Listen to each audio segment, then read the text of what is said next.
আসসালামু আলাইকুম রহমতুল্লাহি ওবরাকাতুহু। এডুকেশনাল বিডির নতুন আরও একটি ভিডিওতে তোমাদের সবাইকে স্বাগতম।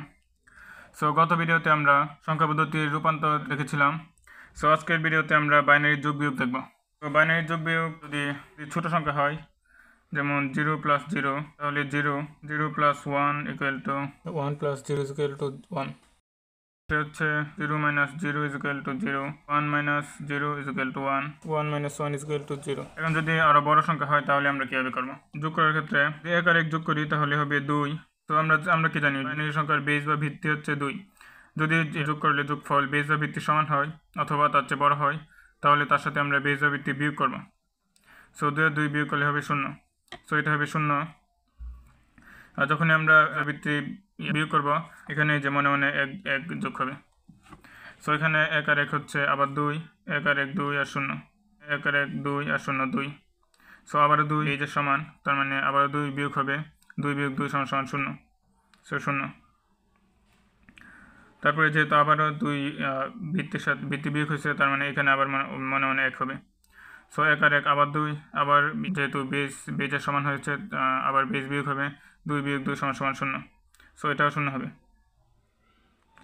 আবার 1 আর 1 2, আর এখানে যেহেতু আগেরটার সাথে বেজ ভিত্তি আছে, তার মানে এখানে আবার মনে মনে 1 হবে। সো এখানে 1 + 1 + 1 সমান 3। যেহেতু 3 2 এর চেয়ে বড়, দশমিকের বেজের চেয়ে বড়, তাই তার সাথে বেজ বিয়োগ হবে, = 1। সো এখানে 1 হবে।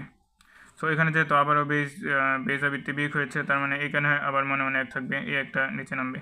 এখানে মনে মনে 1 থাকবে, আর উপরে তো কোনো কিছু নয়, এই একটা আবার নিচে নামবে। সো এভাবে আমরা বাইনারির যোগ করব। এখন আমরা দেখব কীভাবে বাইনারির বিয়োগ করতে হয়। সো বাইনারি বিয়োগ করার ক্ষেত্রে আমরা জানি 1 - 1 এটা হচ্ছে 0, 1 মাইনাস উপরে 0, 0 হচ্ছে 1 এর থেকে ছোট। এখন আমাদেরকে যেটা করতে হবে, যেহেতু 0 1 এর থেকে ছোট, আমাদেরকে তার সাথে তার বেজ বা ভিত্তি যোগ করতে হবে।